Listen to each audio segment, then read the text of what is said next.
Over the past year and a half, Senator Bingaman and I have been traveling around the state meeting with healthcare patients, providers, and family members of those who are sick. We've met with seniors and we've met with children. We've met with the uninsured and we've met with the underinsured. We've met with hospital administrators like Peter. We've met with also local, state, and county health officials. We've met with small business owners. We've met with community health directors such as Lore. We've also met with various community leaders from everything from school-based health clinic leaders to nonprofits that are in the community that are providing some form of healthcare services.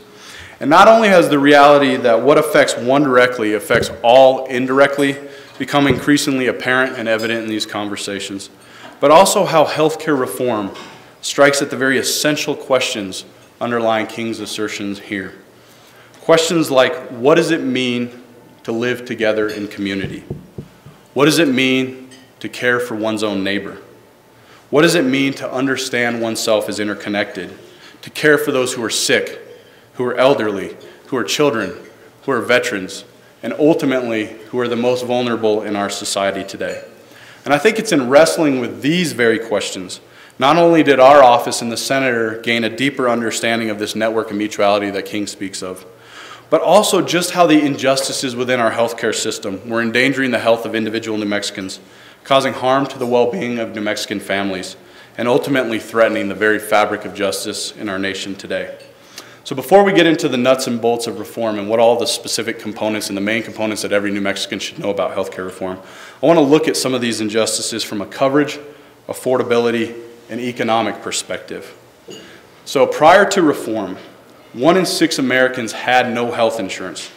Between the years of 2000 to 2007, a 7-year period, the cost of health insurance skyrocketed nationally, with premiums rising nearly 80%. At that same time, though, wages only rose 15%. In 2009, 1 in every $6 in the American economy was spent on health care. And by 2016, without health care reform, it was projected that at least half of all American households would be forced to spend half of their income on health insurance. Let's talk about New Mexico. In New Mexico, prior to reform, 23% of the people in this state had no health insurance. That's about 400,000 New Mexicans were lacking health insurance. The only state with a higher percentage of uninsured was Texas, at 24% nationally. It's estimated that 80 New Mexicans every single day lost their health insurance. New Mexico also has the highest percentage of uninsured workers, meaning that more often than not, people who are working are not getting insurance through their employer or still can't afford it through their employer.